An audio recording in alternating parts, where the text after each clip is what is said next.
everybody. I've been getting some requests for just some more chill videos and no roleplay, so we're just gonna do a real traditional type of ASMR video where we're going to go over all of my horror movies in my collection. And let me tell you, it's not a this is 5, this is 6, 7, 8.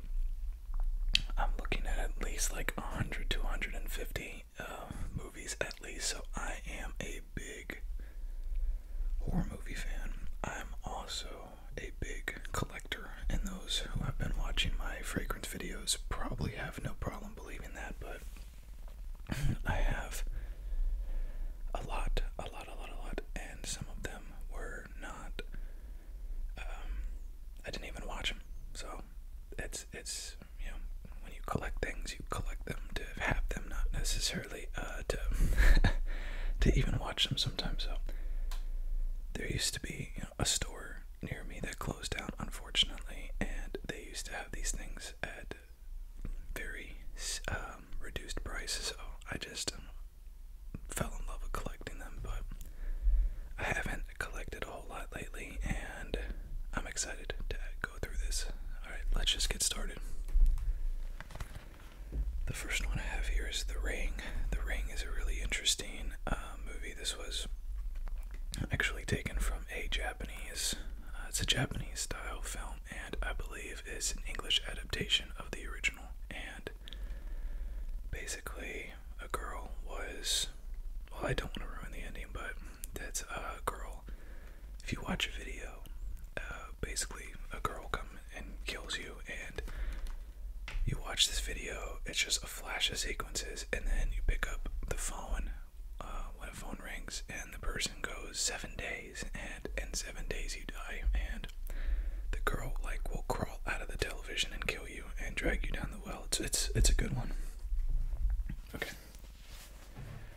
Now some of these are not in order, but these ones are kind of, and it's the Saw, whatever you want to, Saw series, I guess. So Saw the final chapter, which was BS because it was not the final chapter. Saw 6, Saw 5, Saw 4, 3, and there's one is mixed up in here somewhere. I didn't just get all of them but one, but yeah, essentially Saw is like what they call like torture porn, which I don't like that name, but that's kind of like the start to a genre of really grisly stuff. And then the summary is basically there's a guy, Jigsaw, and he doesn't appreciate people who are wasting their lives, and so he kidnaps them and puts them somewhere and basically devises these horrible contraptions, and they have to basically play the game and pretty much maim themselves if they want to live. But his perverse way of thinking is once you get to that other side and you've done everything it takes to survive, then basically you're gonna value your life more, and it's interesting. But there's a couple other Saws mixed in here, but it wasn't right there. But next one. Season of the Witch, Nicolas Cage, Ron Perlman. So there was a lot of movies that are like more thriller, more suspense. I really tried to separate and only do horror, and this is one of those that barely squeaked in there, I think. So Nick Cage and Ron Perlman are knights, and they're basically escorting this woman accused of being a witch, and it's kind of cool. If you've seen Van Helsing with Hugh Jackman, it's like similar vibes. Okay. Let's go. Final Destination. This is the Final Destination, so the last one, and basically Final Destination is all about fate and cheating fate.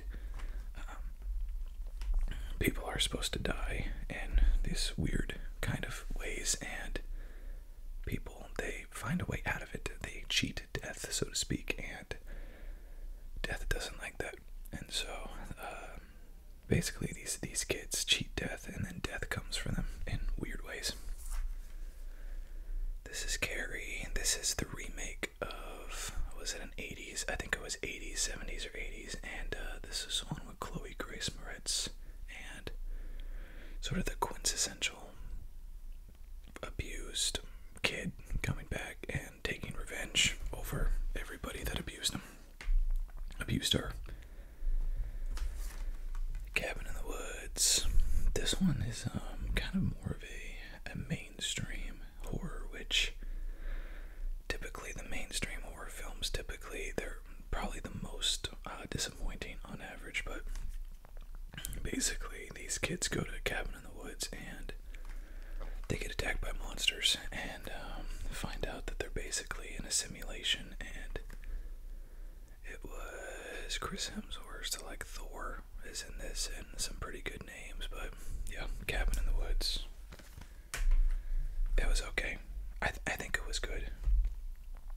I'm just more of like a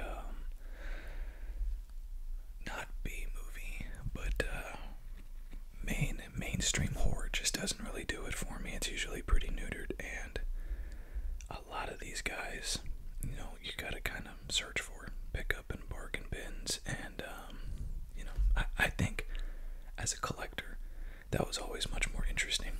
And this is a good example of one of them. This is Brotherhood, and this is actually a pretty good movie. This is about they're in a pledging for a college fraternity, and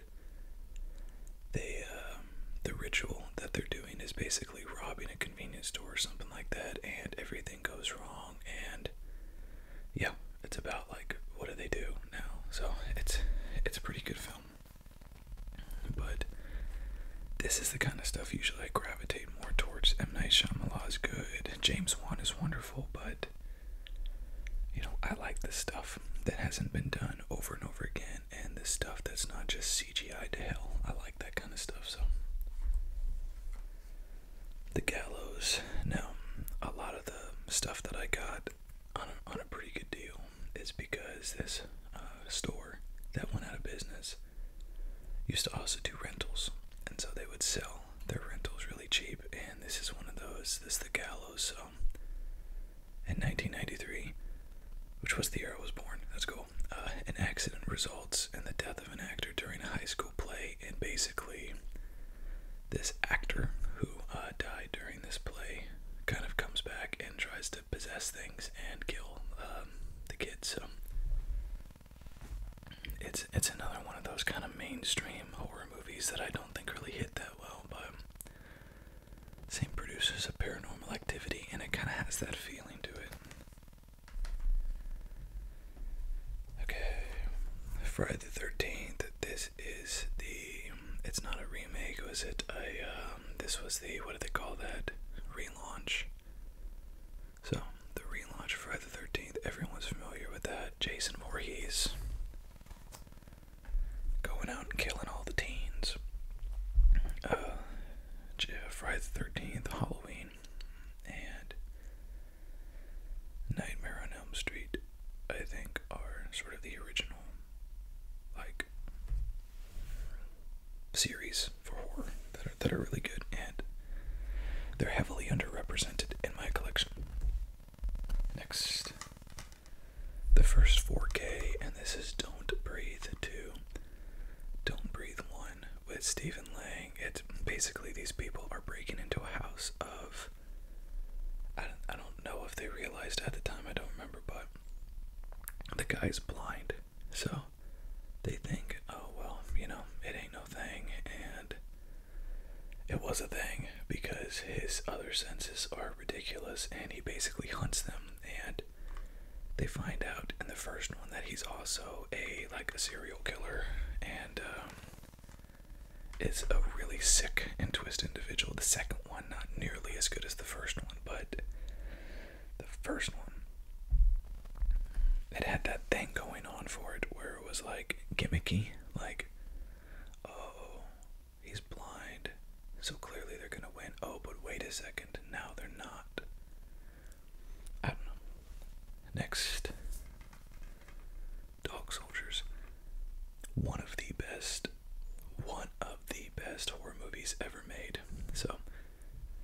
not being sarcastic.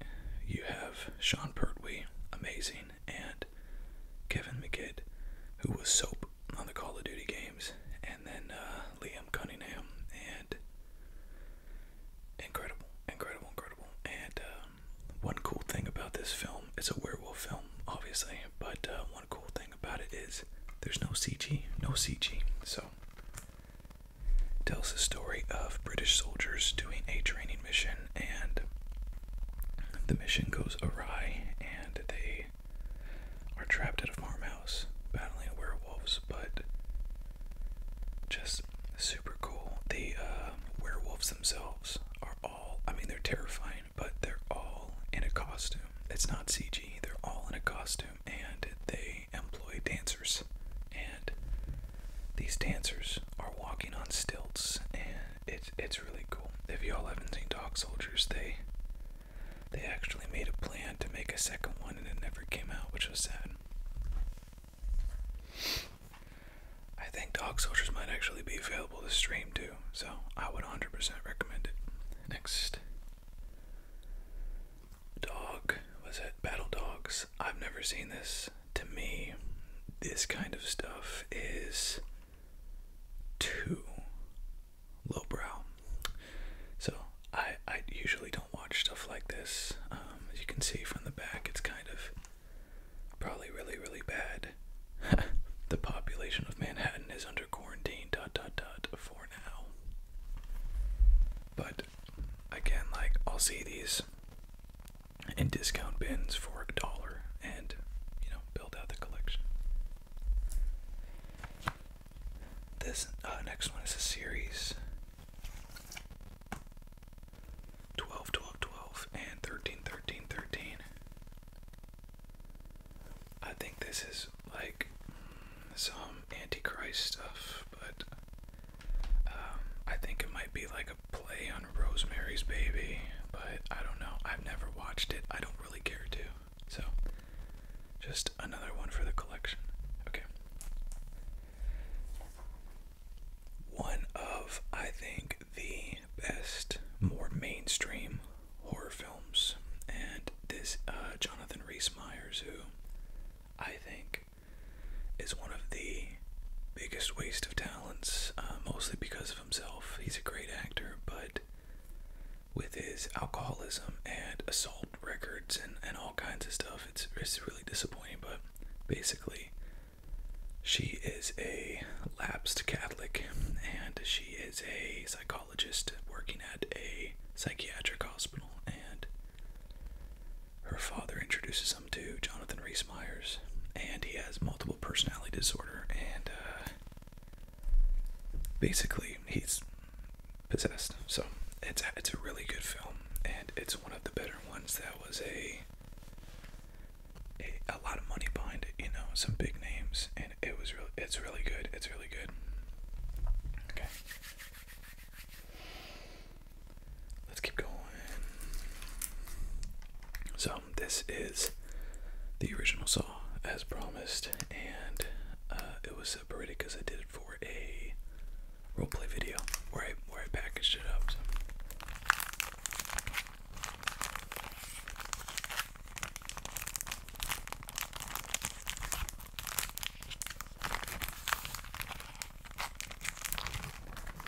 The original Saw, probably the best one, I think. Although the one with Donnie Wahlberg was pretty good, I think.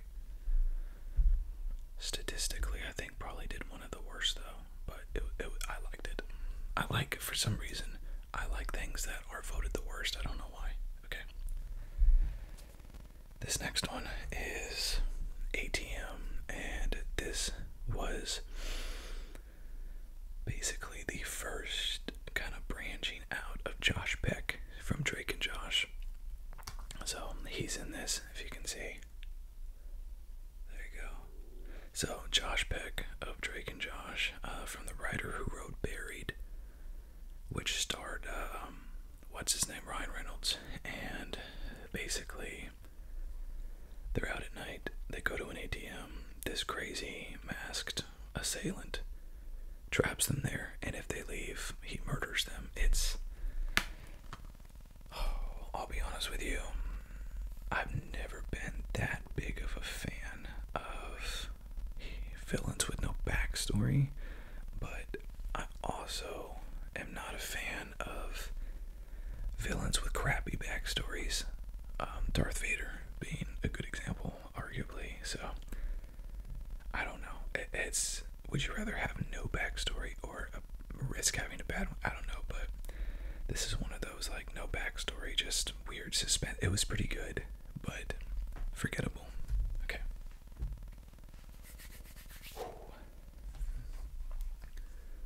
Apartment 143.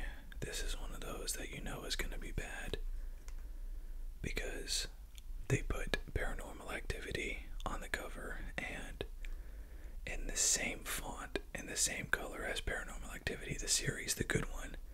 So you know that they're just like have no advertising budget and they're just trying to fool people into thinking that it's somehow related. I've never seen it. So, one for the collection. Okay. Annabelle. Actually pretty dang good.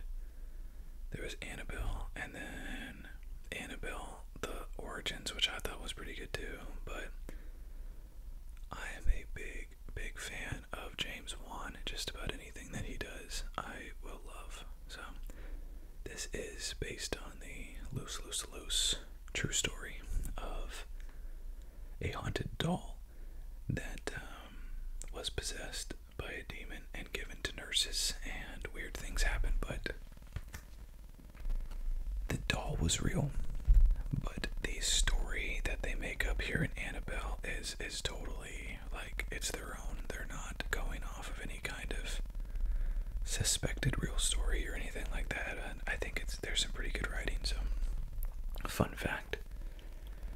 And I have some more Warren movies as well. But when I was in college,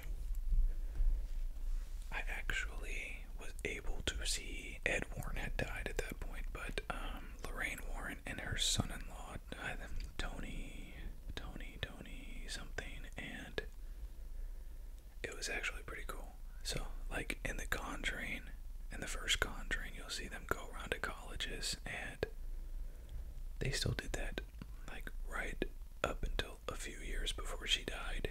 And you go in the auditorium, and it was a community college, a small college. I had no idea why they were there, but and this was after The Conjuring came out, so it wasn't like, I mean, they were household names at that point, although they've kind of been household names since the 80s. Anyways, this has gone on too long. But it was a very cool experience, is what I'm trying to say. Scream. This is a 5-film set, except 2 of the films you don't really care about. Scream 1, 2, 3, and then there's a documentary about it, and interviews with the cast and crew. So, Scream.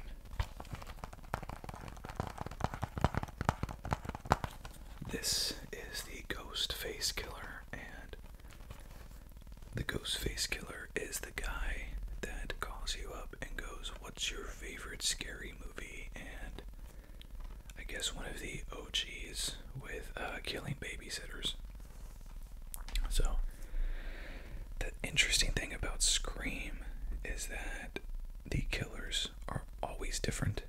Ghostface is not a demon or an entity. It is just somebody dressed up, playing Halloween basically, and always a different killer, always different reasons, and the killer is always known to the viewers. You just don't know that it's the killer, but really good film.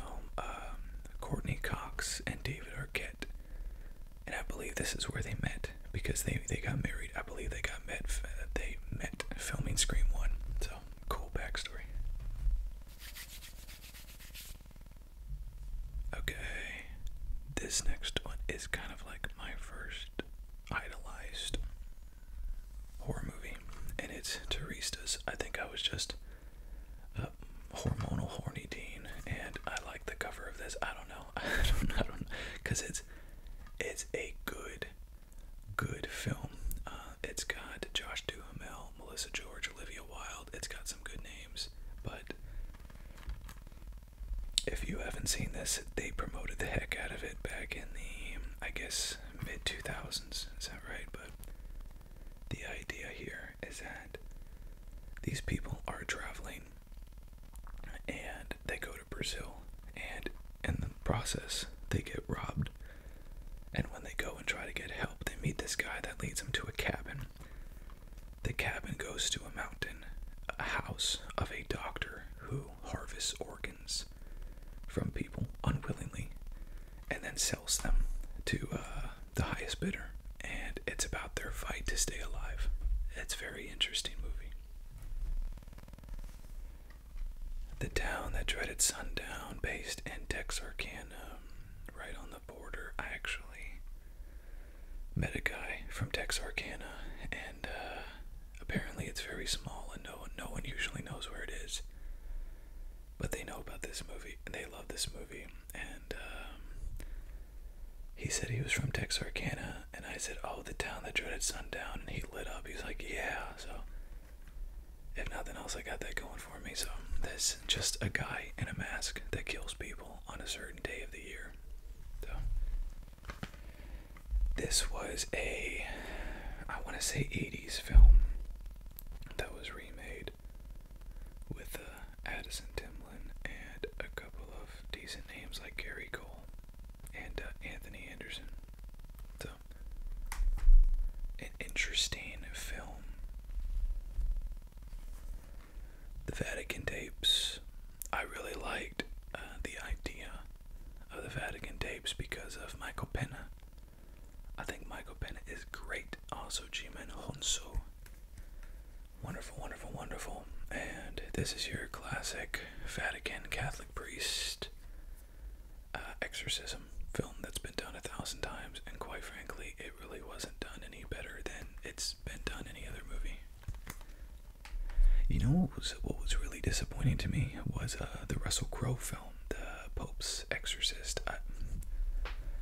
I was so underwhelmed by that film. Like, all of these Catholic priest exorcism films they're all the same. They're all the same. Like, none of them are original. What are you gonna do? John Carpenter, first off. That means a lot. I love John Carpenter's. And this is The Ward. Amber Heard. So, Johnny Depp's wife, and then also Jared. What is his name? Jared. Gosh darn, I don't see it on here. Jared Harris, there you go. Jared Harris. I really like Jared Harris. I'm trying to think of what I could tell you. The Terror, if you've ever seen The Terror. The first season of The Terror, he's the one that played Francis, the Irishman. Really good. His father was the original Dumbledore, and when they went to replace Dumbledore or try to replace him for the new ones, the new Harry Potter ripoffs, they wanted Jared to do it. I think it would have been great if they did. Anyways, getting back to the movie. So she's at a mental institution, and there's a ghostly figure that roams the halls, and she's basically trying to find the truth of who this horror figure is. I would tell you that it's a good movie, and I mean it is a good movie, but I don't remember anything about it, so I guess it wasn't like a breathtakingly good movie. I would have thought I would remember that. So some of these I still have in their original packaging, and oftentimes if something is available for stream, I'll just keep the physical copy in the package. And this is the case of this one. This is Sinister. And if you see at the top there, Best Buy, for those of you who don't know, is kind of just a meme of a broken store that has made a series of idiotic decisions. So Best Buy, they decided that they were going to do away with their physical media. No more movies, Blu-rays, 4Ks. Why is that stupid? Why is that one of the stupidest ideas that you could ever have? Well, number one, because you make money off of it, but number have streaming. It's that people have this concept that if they have streaming, they can watch their movies, but you can't. You only watch that movie for as long as that streaming service has it. As soon as the streaming service kicks it to the curb because they have to pay for it, you don't have it. So if you have a movie that you really like and you say, it'll be okay because it's on streaming service, that you don't have the movie and it's going to be gone one day and you're going to have nothing. So I think getting rid of physical media was the dumbest thing Best Buy ever did, but I'm sure they've done a lot of other dumb things since then. Sinister. Ethan Hawke, great actor, a writer, just moved into a new house and finds a whole bunch of tapes, home movies, and you get to meet this guy named Bagul, who is the kind of like the boogeyman, and a story of family members who kill each other based off of the influence of children who kill the family members. But more specifically, I think because of Mr. Boogie, as they call him, very sinister, and I didn't like, haha, that's the name of the movie, very spooky, scary character, for sure. Super Hybrid, I do believe that I actually watched this movie because of Oded Fehr, who was in The Mummy and the Resident Evil movies. And there were another couple good individuals, but I don't remember it, so that'll be it. Oh man, so many like bad movies, but in horror, and in the horror world, bad doesn't necessarily mean bad. Bad could be good. One of the greatest movies, I think, Ben Kingsley and Kate Beckinsale, Jem Sturgis, and Michael Caine, and Brendan Gleeson, oh my gosh. Stonehurst Asylum. So, Kate Beckinsale is at a mental institution. You're seeing seeing a pattern here. A lot of mental institution movies, and you have Ben Kingsley, who is the doctor in charge of everything, and I'm not gonna ruin any surprises because if I tell you more, it's basically gonna ruin everything. But Edward Newgate arrives at Stonehurst Asylum, who is the basically resident doctor, and falls in love with the patient, Kate Beckinsale. It's a really good film. Okay. Shudder. I know I've seen this. I don't remember. So, Shudder. I'm pretty sure that I've watched it though. Haunting in Connecticut. This is the second one, also based off of a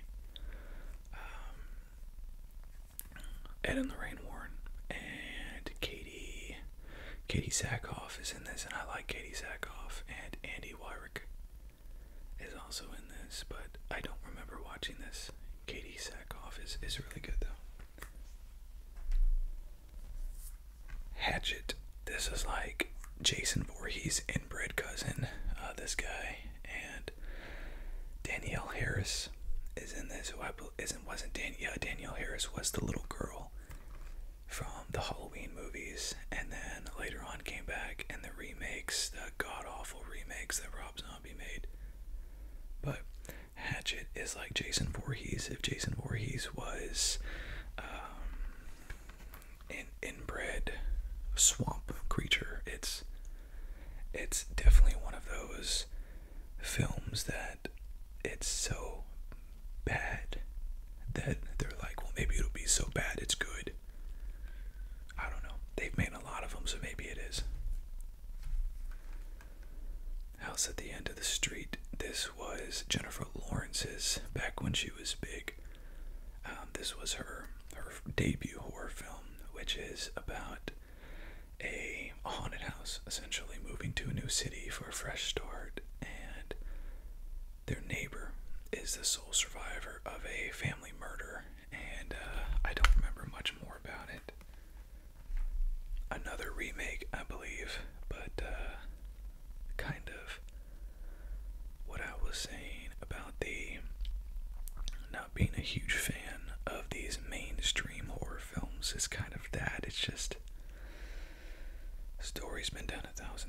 just because you pay a lot of money for actors and actresses that people know, they kind of rest on their laurels. They don't put a whole lot of time and effort into writing something memorable because they know that people are going to watch it just to see the actors.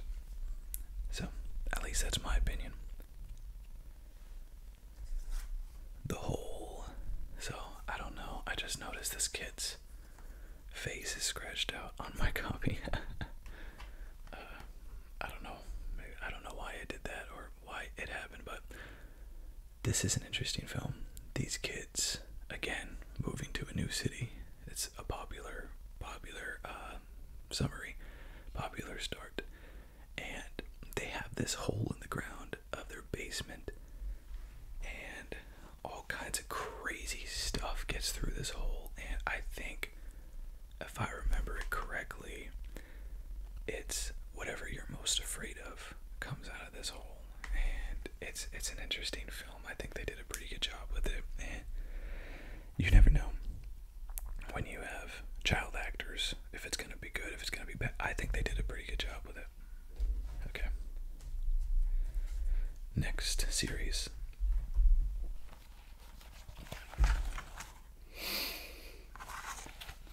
And this is your Insidious series.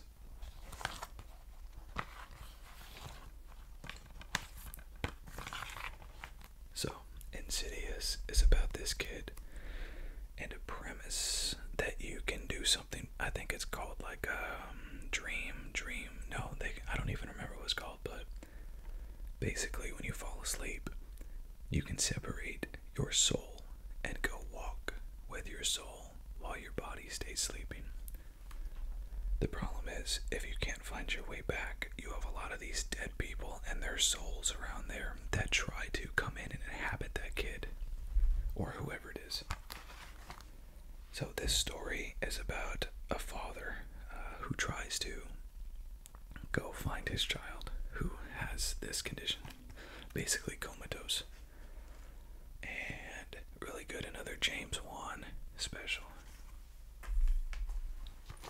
The second one possibly was even better than the first one, and Patrick Wilson, who's the actor, is just incredible, and it kind of gets into his background as well in this one. James Wan is just so good at creating really creepy, really freaking creepy atmospheres. Insidious 3, I don't think I ever bought because I did not like it. They had Lee Weinel, who is a very good writer. I don't think he's a good director, but he directed a movie called The Invisible Man, the remake, and did an amazing job. So I kind of, I believe in him now, but I just didn't like Insidious 3. This is, I guess, Insidious 4, and there's an Insidious 5 called The Red Door, I think. And this focuses on Elise, who is the basically paranormal medium psychic. And after they explore the other individuals in their first 3 films, now they're exploring her backstory. So she goes back to her town that she grew up in, where it all started, and she used to have these, she used to think there was like this possessed demon girl running around, and basically finds out that that wasn't the case. It wasn't nearly the way that she thought it was, but she runs into her family members and then the people who live at that house now, and basically has to help them. So it was good though. It was good. I know I have the third one, but I don't see it here. The Conjuring. More James Wan, Patrick Wilson, and Vera Farmiga, Ed and Lorraine Warren. This is all part of the universe. I remember that, yeah. So this was back before James Wan was like a household name, because you can tell from the director of Saw and Insidious. James Wan directed and wrote, I think, with Lee Weinel, the first Saw, which I don't think a lot of people know. I didn't know it, but essentially, The Conjuring 1 is a story about this family that moves into a farmhouse, and the house is haunted as hell, and they find Ed and Lorraine Warren. Ed and Lorraine Warren go out there. They find out that the house is basically possessed by a witch that used to live there, and they help them. It's a happy ending. And then the second one is also based on a true story of a girl who was supposedly, what's the word I'm looking for? There was a presence, a haunting there, and supposedly was possessed.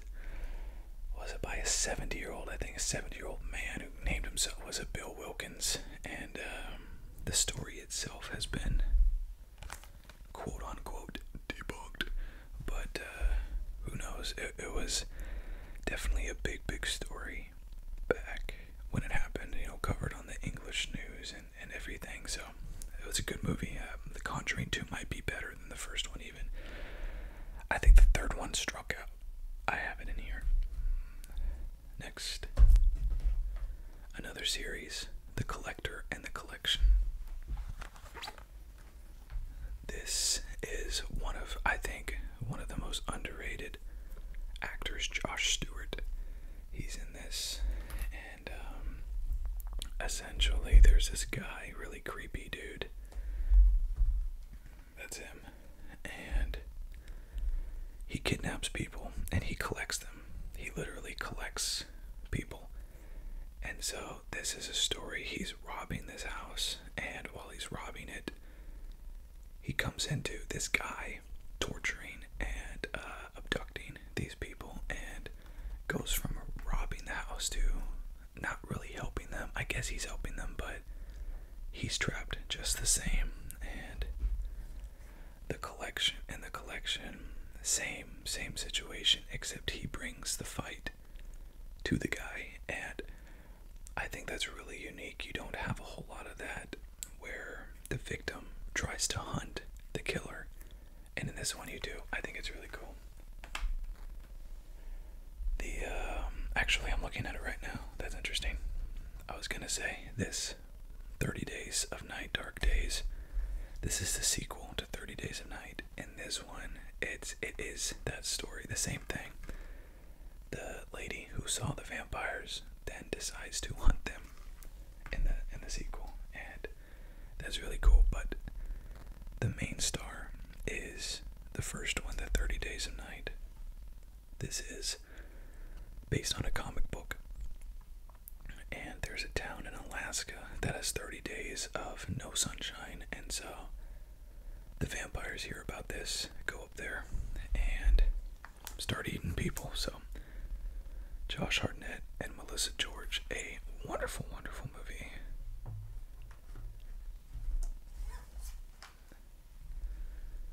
"247 Degrees Fahrenheit." Never saw it. Interesting.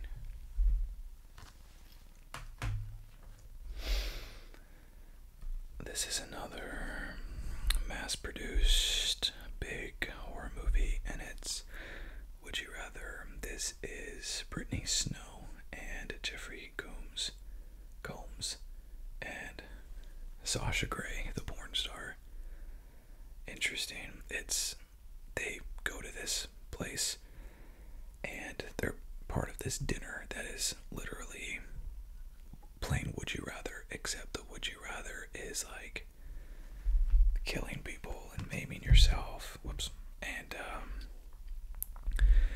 if you win, you get just a ton of money. So it's kind of like Squid Games. He found people that were really desperate for money and put them through an extreme version of Would You Rather for entertainment. Oh man, I don't even know if I'm half done yet. Okay. Woman in Black. The Woman in Black was a phenomenal movie. The second one, not so much, I don't think. Daniel Radcliffe, old Harry Potter, making his horror movie debut. He's a widowed lawyer this is, I don't know, 1700s, basically goes to this small town to settle an estate, and becomes very clear when he gets there that the estate, the house, is being haunted by a witch, a dead witch. But he did such a good job with this film, and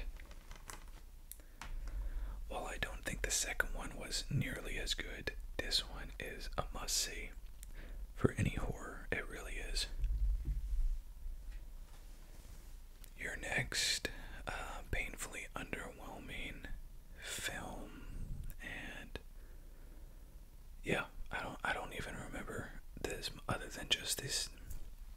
That is really like cheap rubber masks that they used for the killers, and I think that's like a bunch of people go out to a cabin in the woods and they just start getting hunted by these people in these like bunny masks. It was not a good film in my opinion. Okay. Regression. Your next was not viewed as a good film. This is viewed as like one of the greatest horror movies. Ethan Hawke, incredible, from Sinister. And then Emma Watson, so Hermione, this is her horror debut. And Ethan Hawke is a detective, and he's investigating Emma Watson, who accused her father of committing a crime. And he later admitted to it. And so David Thewlis is brought in to help relive memories. And I'll be honest with you, I don't remember this movie a whole lot, but it is viewed as a very, very good film. Regression. You ever have those times when you watch something and you're either like, this is like such a good movie, and then you see the reviews and they're like, this was an awful movie, and you're like, what? And then you have movies that you're like, that's not that good. And then like just the opposite. Like that was one of those for me. It wasn't bad. I never viewed it as a bad film, but I didn't think it was as good as they say it was. A Quiet Place. Some of the best suspense horror. John Krasinski actually stars in this one, but wrote them both, and his wife, Emily Blunt. You're in some sort of utopian world where the earth is inhabited by monsters. They're blind, but they have supersonic hearing, so these people stay alive by not making any noise. And the first one, they live alone, and then the second one, she goes out, takes the children, and tries to find a community, which she does, but she also has, there's a couple of really good actors in this as well, including, it's too small, but it's a good one. The second one might be just as good as the first one, but what was it, Day One? Is that the one that just got released? The one that just got released was awful, and I don't understand why they would release that. It was absolute garbage. The Conjuring 3. So, The Conjuring 3 is, again, based on a true story. The Devil Made Me Do It, of this guy who committed a murder and basically said that he was possessed, and he can't be held culpable for that murder because he was possessed at the time. True story. The media like to blow it up and say it was the only time that a man has ever been able to be found innocent based on demonic possession. It wasn't that simple, but I did not love it. I think this one was by far the worst Conjuring movie. Okay, up next is it's not even a competition, not even close. The most disappointing movie of, was it 2023?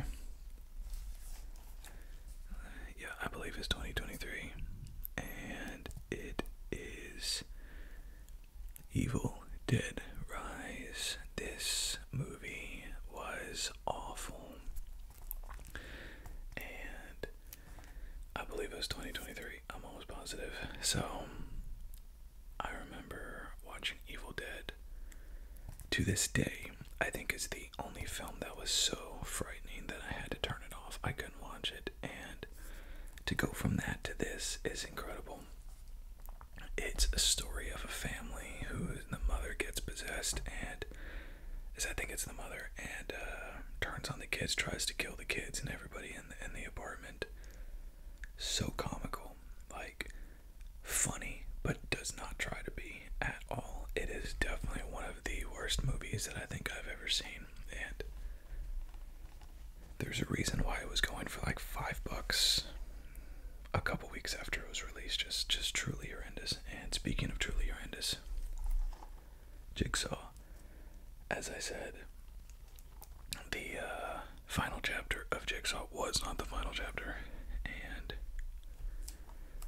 they tried to cash in, make some money, and absolutely fell flat, and it's not even worth talking about, to be honest with you. But I had to get it, because I had to complete my collection. Shark Night. I'll be honest with you, I don't remember this one that much, but I think I remember liking it, but it was one of those so bad it was good kind of films. I want to say it was a little different because I don't think it was in an ocean. I think it was like there's some crazy dude. Yeah, because it's like Sarah Paxton. It's some Catherine McPhee, some big names. Donald Logue. I don't remember if Donald Logue was the bad guy. I really love Donald Logue, and his Grounded for Life was awesome. So it was pretty good. It was pretty good, but as good as a mainstream movie can be, I guess. Kane. See No Evil. The second one of this was actually pretty good. I don't know if I have it. I don't think I do, but pretty good, pretty good. This is about a crazy inbred who lives in a hotel. These people, I don't even know, I don't think they're big names, but they are sentenced for criminal acts to go and clean, and so they go and clean this hotel as part of their punishment. They didn't know that Kane lives in this hotel and basically goes around and starts killing them. So the second one was pretty good. But yeah, it was pretty good. Glenn Jacobs, who played Kane, or it's Kane, however you say it. I have met him a number of times. Very friendly guy, but he does have a bit of a temper. Scream 4. So Anthony Anderson, Neve Campbell, David Arquette, they all come back for this one, much older. And Hayden Panettiere and Rory Culkin and Adam Brody, when they were younger, are in this. And I don't remember what year this came out, but 2011, there you go. Wes Craven. It was pretty good. Same thing, right? Same thing. Everything is same idea. And yeah, it was good. It's good. Emma Roberts, those stars. I can't stand Emma Roberts. Whenever she was in American Horror Story, I cannot stand Emma Roberts. She has just this nails on a chalkboard for me. Jack the Giant Slayer. Never seen it. I have no desire to see it. But it's in the collection. It. Chapter 2. Old Pennywise. I guess I don't have the first one, which is odd. I have the second one, not the first one, so. Bill Skarsgård. Incredible job as Pennywise. James McAvoy, Jessica Chastain, Bill Hader. So really, really good stuff. So it's a killer clown, Pennywise, demon clown, evil demon clown, going out and killing kids, killing people. The original It, I don't remember. I don't think I've ever even seen the original It, but obviously I've seen these, and I think it was pretty masterfully done. If I can say so myself, I think it went over well. Legion, Dennis Quaid's, maybe his only horror movie, I don't know, that's not true. He was in that one where they went underground. That was a weird one. So, Legion, you have archangels, you have angels that have fallen from heaven, and Tyrese Gibson and Lucas Black. It's a weird movie. It's a weird movie. You have these demon creatures that come out in the middle of nowhere. That's literally in the middle of nowhere at this restaurant that Dennis Quaid owns. And they go out there, and they're just a bunch of demons trying to kill people. It's interesting, but then you have an archangel battle at the end. I give them an A+ for effort. It's weird. That kind of stuff, it hasn't been done frequently, I don't think, with the fallen angels, and it was a cool idea. I just don't think it really landed. The Last Exorcism and The Last Exorcism Part 2. The Last Exorcism Part 2 you can kind of throw away. It was awful. Really, really bad, I think. But The Last Exorcism, one of the best films, I think, out there. And it's basically a charlatan preacher. It's a charlatan preacher who has made his money from ripping people off and wants to basically expose how easy it is to do it. And so he goes with a camera crew to show and expose his tactics. And unfortunately, when he goes to expose his tactics, he realizes that the family that he's with, it's not that simple. It's not. He believes that it is more suggestion. If you suggest that the exorcism is complete, then the individual will be healed, and that is not the case. It doesn't turn out to be the case, and there's a lot more than meet the eye. And at the end you find out that it's not all in their head, that there really is demons, and they all pay the price for that. But this is an Eli Roth production, and honestly,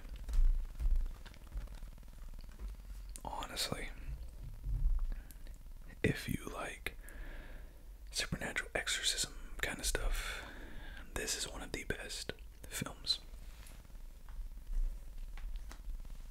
Really good. Produced by Eli Roth, but definitely not a mainstay, not a big production. And you see this a lot of times where people, like, they'll have a premise where the person doesn't believe in God, but you don't have a whole lot of like where the person doesn't believe in the devil, like, and then the devil comes up and shows you that it's real. So it was cool. Krampus, I wanted to see this really bad when it came out. Very disappointing. So Michael Dougherty, Adam Scott's in it, as well as David Koechner, Allison Tomlin. Big names. So Krampus is the demon brother of Santa, and he goes and gets bad kids, beats them with a branch, and then abducts them. And that's what this is about. Out of all Christmas horror films or action or whatever, I think it's perfectly mediocre. It's not a great film by any stretch of the imagination. There's a movie out there that is called Violent night, and it has the guy that played the sheriff in Stranger Things. I can never remember his name. Wonderful, actually, really good movie. I recommend that over Krampus. Alien vs. Predator, Requiem or Requiem, and everyone loves Alien, everyone loves Predator. What happens when they fight? Who wins? Well, I guess that's the second one. It's the second one in the series. Next one. This is a set in a series called The Purge.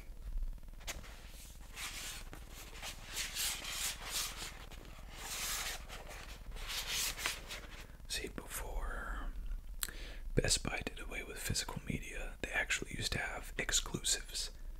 And this is a Best Buy exclusive, Steelbooks. The Purge one, it's got the face in the back. The Purge, Anarchy, the face in the back. I think it's just so cool. I think it's like some of the coolest steelbooks for sure. In the back. And then the first Purge, which is also the worst movie, I think. No, I take that back. The Forever Purge was the worst. And I think I have that one. Do I? Yeah. That one came out after they did the steelbooks. So that's the only one that I don't have. And then I also have a couple of the Purges in Blu-ray form, but I wanted to get them in the steelbook. The concept for the Purge, very interesting. What happens when crime is legal for one night out of the year? They ran the social experiment in the movie, of course, and when they legalized crime one night out of the year, crime over the rest of the year dropped significantly. So that's what they did. The first movie, again with Ethan Hawke. Ethan Hawke is a baller. Also, he did Daybreakers, which I almost put in this, but I didn't feel like it was horror enough. But people trying to, kill each other, neighbors trying to kill each other, all that good stuff. And the first one was great. Real Home Alone meets horror kind of vibes. The second one was wonderful. It was not confined to a house. He took to the streets. And I don't remember what that actor's name is, but it was really cool. They had semis with turrets in it, and, gangs going out killing each other. Or not gangs, posses, groups, parties, whatever you call it. That was when it stopped being good. The director and the writer, somewhere along the line, decided to just start making this super political. And in the third one, election year, just started using the Purge as allegory for repression of the working and the lower class. Totally lost me. You watch movies for suspension of reality. You want to forget about the world that you live in and your problems, and watch a movie when the problems of the world are the center point of the movie. You have a problem, and I have a problem with those later movies. Okay. It only got worse with the first Purge and the Forever Purge. It got much worse. Sweeney Todd. If you have not seen my roleplay, go and watch my roleplay. I am very proud of it. I am Sweeney Todd in that one, but this is my favorite musical of all time, and I've seen every version of Sweeney Todd, and this is a dang good one. Johnny Depp does a great job. Tim Burton does a great job. This is the, I think, German Blu-ray. And Alan Rickman, God rest his soul, and Helena Bonham Carter. The concept is Miss Lovett has a pie shop. Johnny Depp, who is Sweeney Todd, comes back with alias Sweeney Todd, and basically marooned, arrested and marooned, comes back to get revenge on the people who did it, and starts killing people while he's shaving them. And then they go down, and Helena Bonham Carter, Miss Lovett, cooks them, puts them in meat pies, and then sells them to her customers. These songs, the writing, the music is one of the best musicals you can ever. The story is one of the best stories that you will ever find, but you put the music on top of it. But it's dark. It is dark, dark, dark. There is blood. Way more comes out of the human body than actually would. It is dark, but it's great. Prom Night, another one of those mainstream with a lot of big names. I'll be honest with y'all, don't even remember it. And I watched it, I don't remember it. I don't think it was memorable at all. Primeval, if you like creature flicks, this is your holy grail. Based on a true story, Gustav, a 30-plus foot crocodile who eats people. I think Gustav's record was over 300 people at one point. Maybe it's more at this point, but there was, these civil wars in Africa, and these gangs would kill each other and dump the bodies in the river. Well, the crocodiles would eat them, and Gustav, this is real, I'm talking real, not just in the movie, but in real life. Gustav would eat these people and grew to be 5 times larger than most of the crocodiles.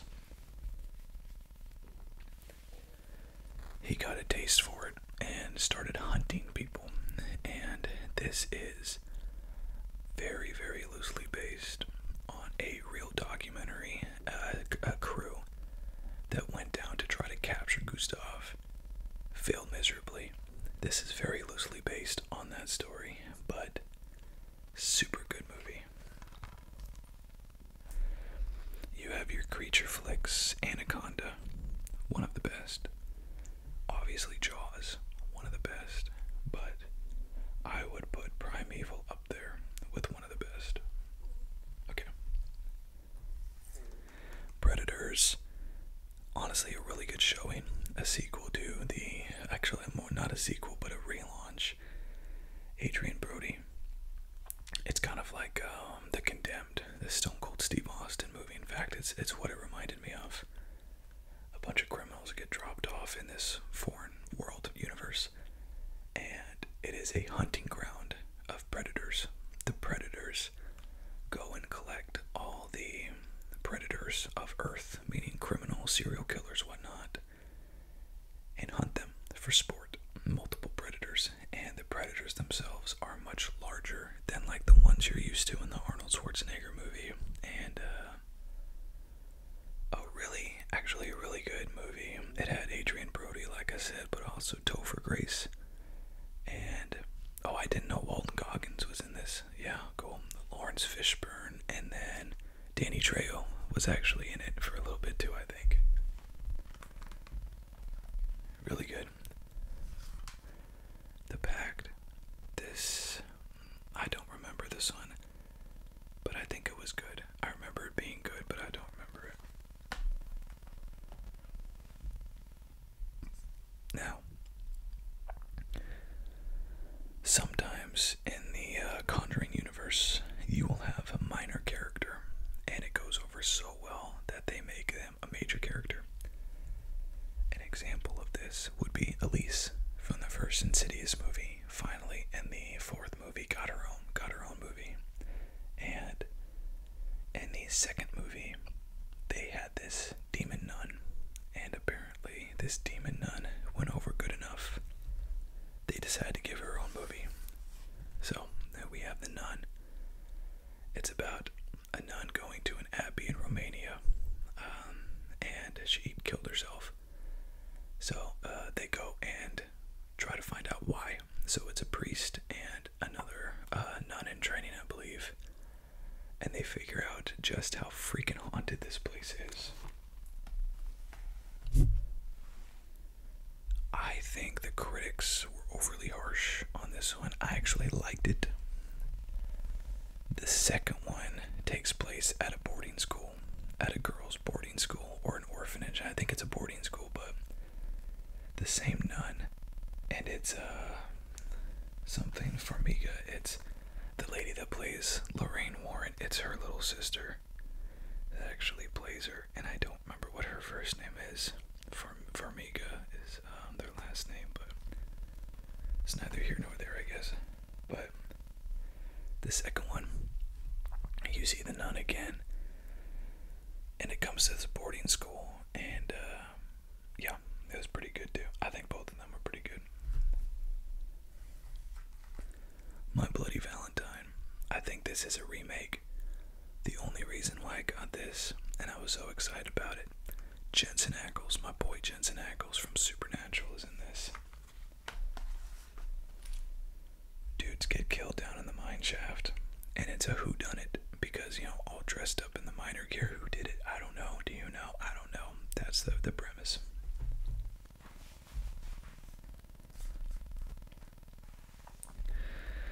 Some movies disappoint me. Some movies are just bad.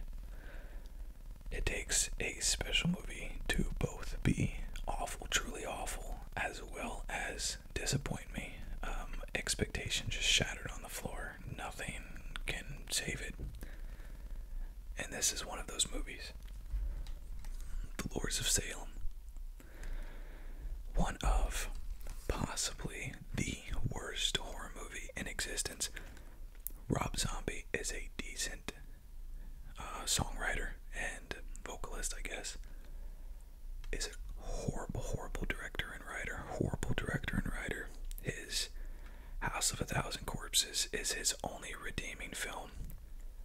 This was awful, awful movie. It is dark, perverted, and disgusting. The only person who would like this stuff is people severely mentally disturbed. His remakes of Halloween were absolutely atrocious and disgusting as well.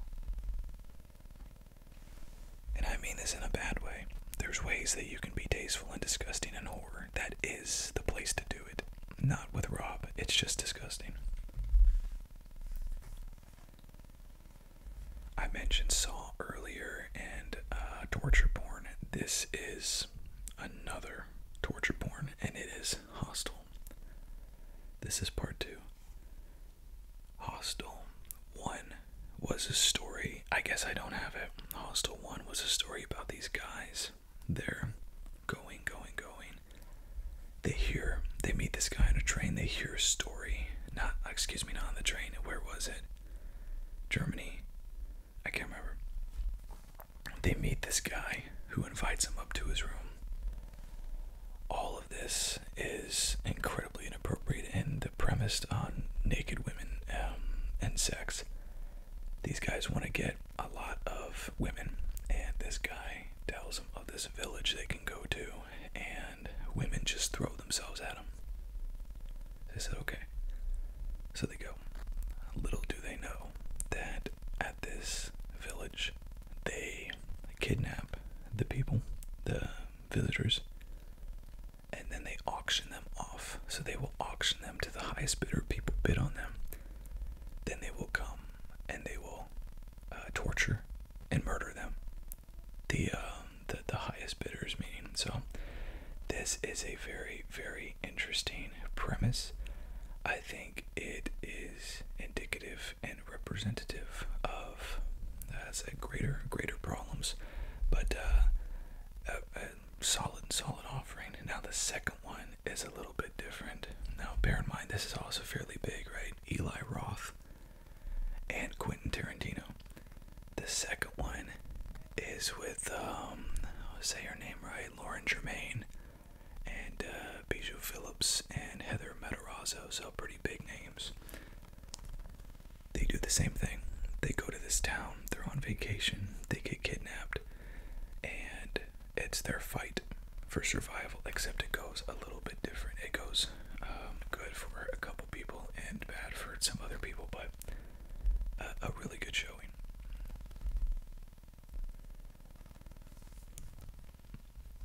this is The Grudge.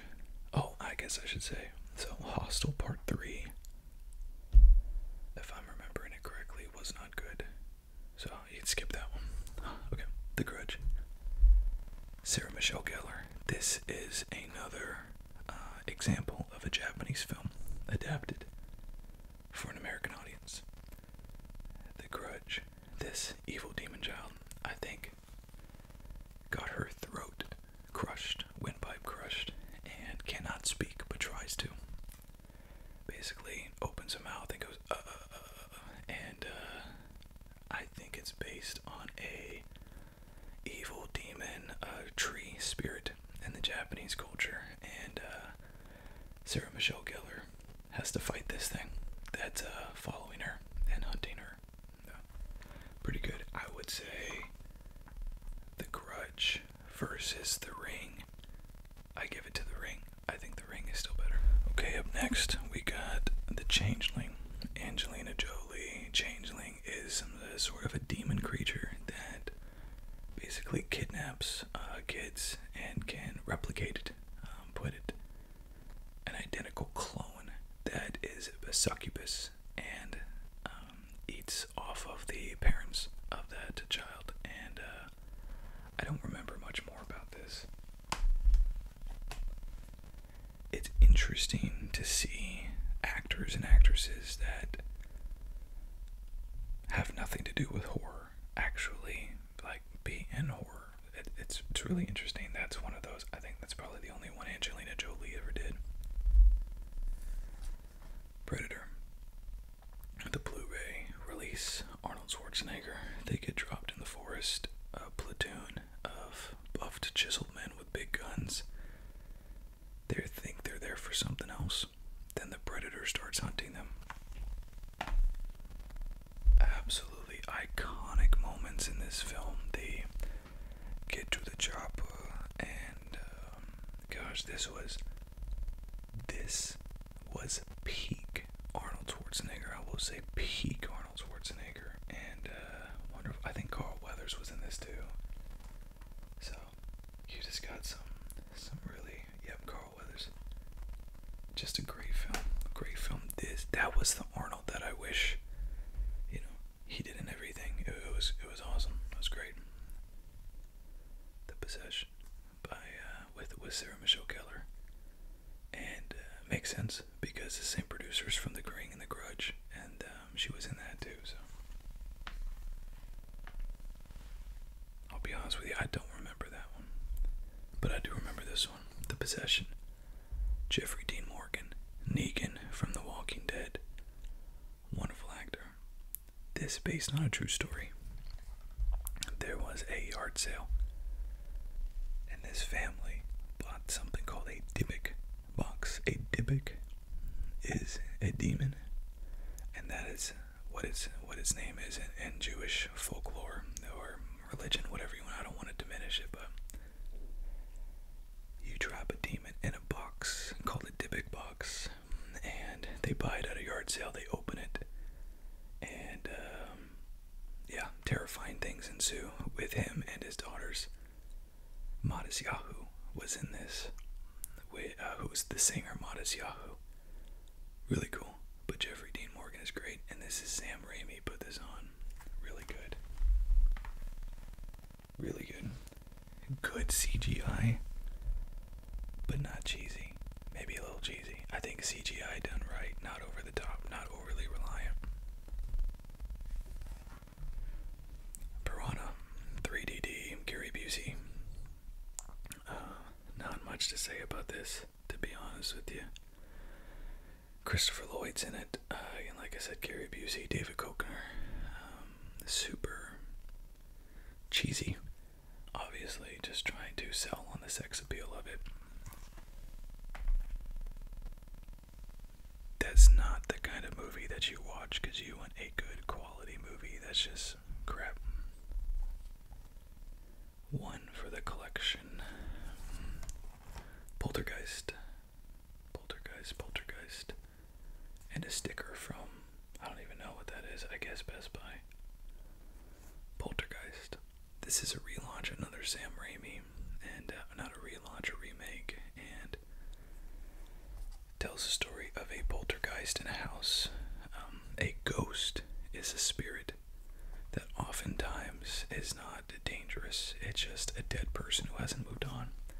A poltergeist is a malevolent spirit that means harm and tries to do damage, and this tells the story of a poltergeist in a person's home. And that's about as much as I remember. Definitely was not a huge hit for me. It was Sam Raimi, MGM, and 20th Century Fox. So overproduced, I didn't like it. Nick Cage. Nick Cage has been in a couple, I think, and this is Pay the Ghost. This is a horror thriller, and it's scary. It says thriller. It's scary. It has some serious horror elements. Son disappeared during a Halloween carnival, and basically is trying to unveil the mystery. Figures out that it's kind of like a witch kind of character that abducted him, and he's just, trying to find out the truth. It's actually pretty good. And then we'll finish off with these. The Paranormal Activities. 1, 2, 3, 4. The last ones. So, actually, do I have the first one? I don't even have the first one here, do I? Yeah, I do. Okay. So,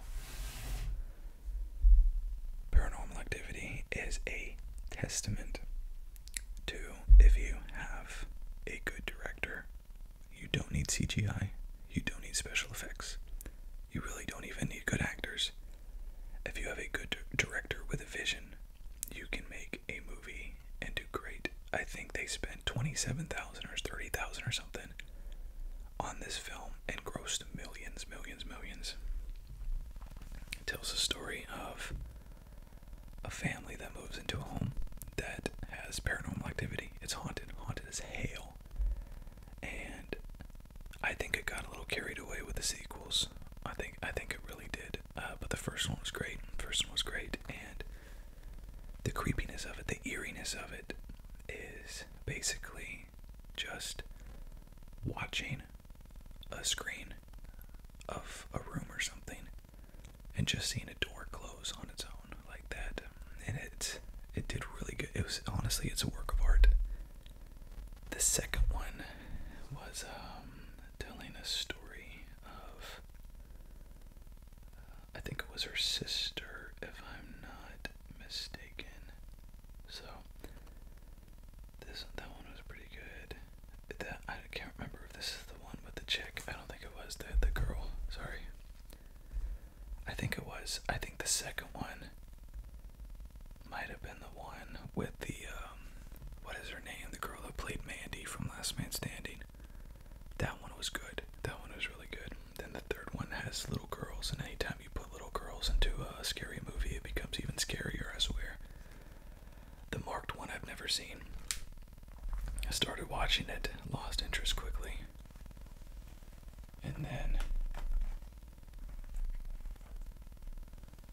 the last one is the one like where they go out to the Amish farm, which I always find interesting. That one was pretty good. So, man, I don't know how many that was, but that was a lot. I'm looking at 2 giant stacks. So, man, I don't know if anyone's still with me at this point. I'm barely with me at this point, but that is my entire horror collection in Blu-ray and 4K. I have some DVDs, but this is what I found in the spirit of Halloween.